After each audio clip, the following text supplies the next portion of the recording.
Afghanistan about an absolutely outrageous situation.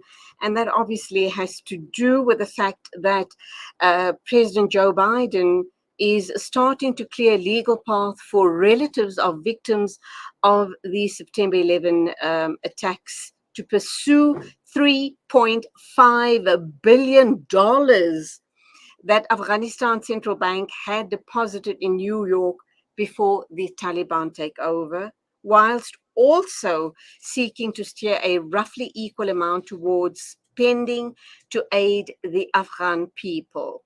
So, two issues here. Half the money is earmarked for the victims of September 11, and the other half of the money seems to be earmarked for relief efforts for obviously the people that are very, very needy in Afghanistan. Is that the right route to be taking? How does the Taliban and the people of Afghanistan feel about this issue?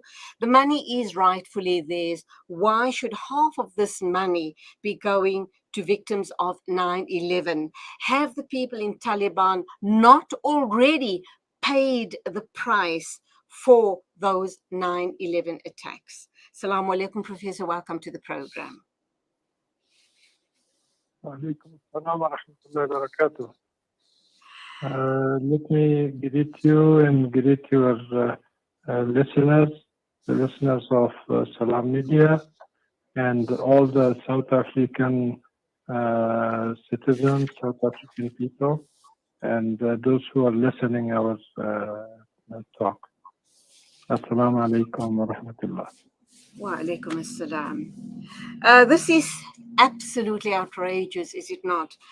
How do you feel about the situation, and what sort of what sort of comments are you picking up from the Taliban and the people on the ground, the Afghani people? This is really what Biden is doing. To my mind, is he is stealing the money that belongs rightfully to the Afghanistani people.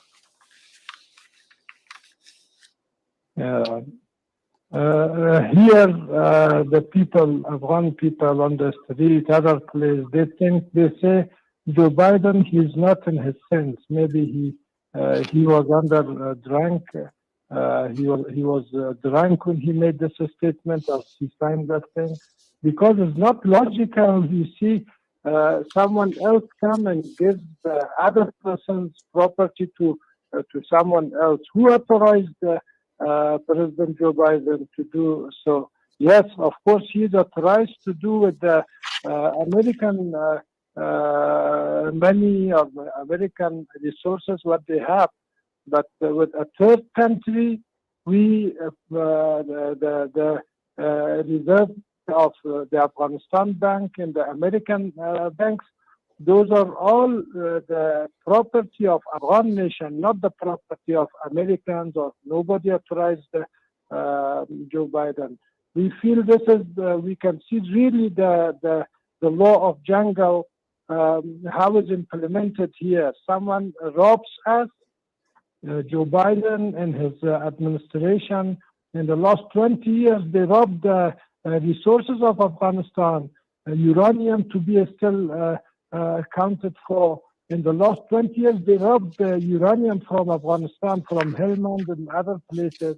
And now they are coming after their defeat in Afghanistan. They want to punish the people of Afghanistan and say, we want to give half of the money. Even the other half of that reserve money, it is not to be spent on humanitarian issues. That is there. Our banks should function, and that is a reserve money for the banks.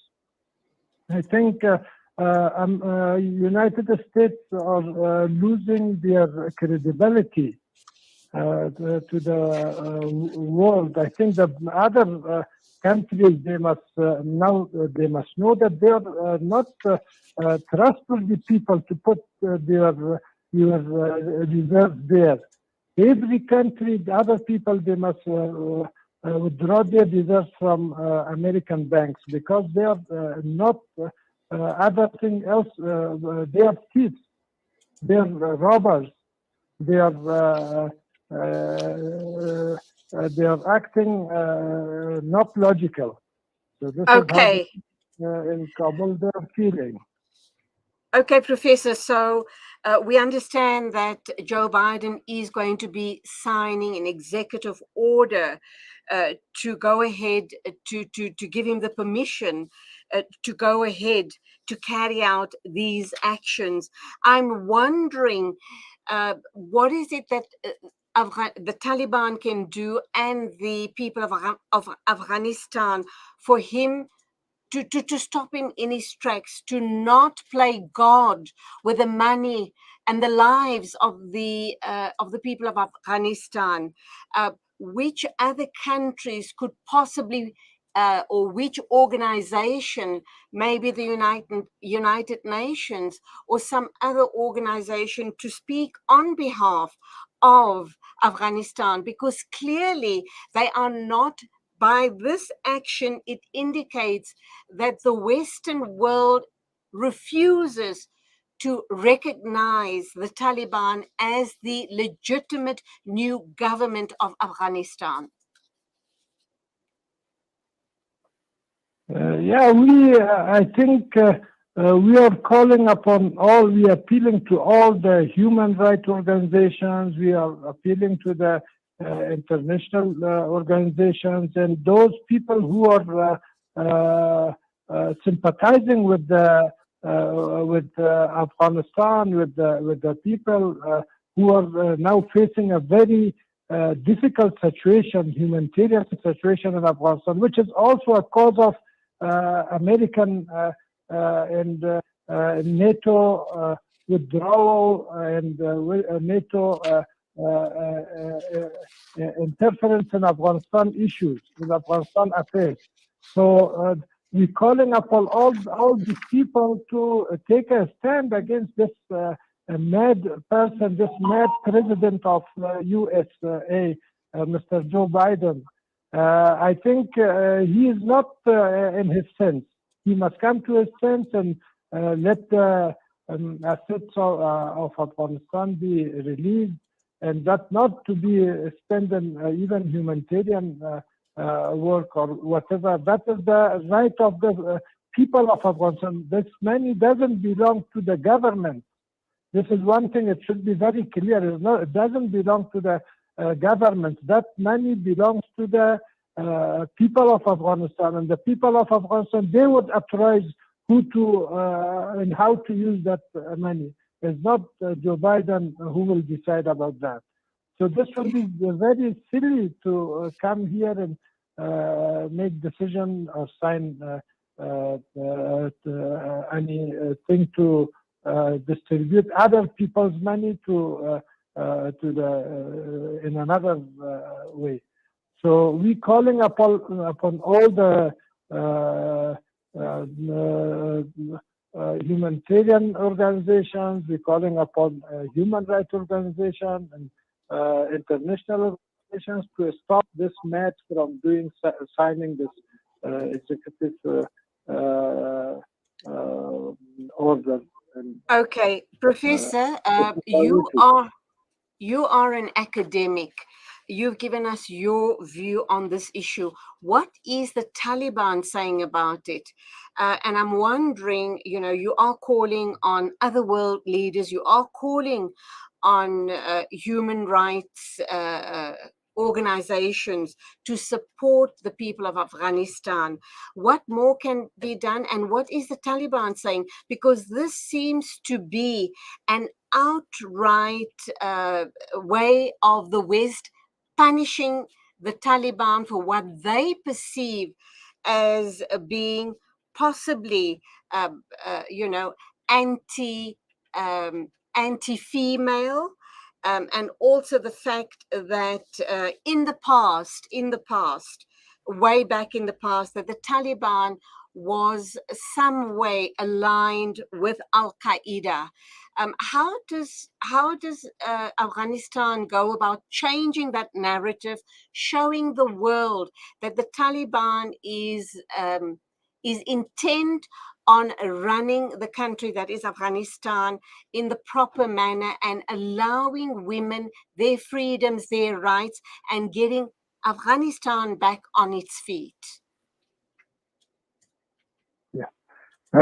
First of all, we must understand that Taliban, they are part of this nation. So Biden, he is not an Afghan. Taliban, they are Afghan. They are like other Afghans. They feel that this money belongs to our people, and this we have got the right to decide about what is going. And the second thing, there are very misconceptions about what is going in Afghanistan and things. I feel the so-called democracy of U.S. democracy in Afghanistan, it failed.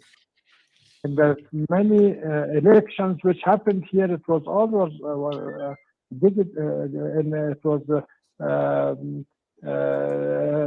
corruption was very common in Afghanistan. Now, at least that corruption is not here. At least we can see the security situation is much better than before. Although there are many things to be improved. We cannot say that Taliban, of course, there are some maybe among Taliban, they feel otherwise towards the women. And that is due to the Afghan culture. We cannot bring American culture or Western culture implemented in our country. So here, the woman right is respected, and only very few people, those who are part of the projects of foreign projects, they are coming out. But the other female and the women in Afghanistan, they are very satisfied. I think the media doesn't concentrate. There was a few months back, there were a few demonstrations from the women in support of Taliban. Media didn't give any attention to that one. But what I say, the culture, Western culture is a different thing. Our women, they don't ask for that rights, which in Western culture they are there. Okay. Islamic rights, according to the Islamic Sharia, is respected, and they have got their rights. And Afghans and Muslim nation, they are happy with that. All right, Professor, that's where we have to leave it. And the people have spoken by way of Professor Mohammed Haroon Khatibi's views on the issue around America's actions against the Afghanistani people and the money that is held in the banks, millions or rather billions, $7.1 billion in American banks. Jazakallah for talking with us this morning. We make dua, inshallah, that the issue can and will be resolved. And there you have it. Once again, the Western world trying to play God over the fate and the lives of black and brown people around the world. It is exactly 8:53. This is News and Views right here on Salaam Media. Shimmer, sparkle, captivate.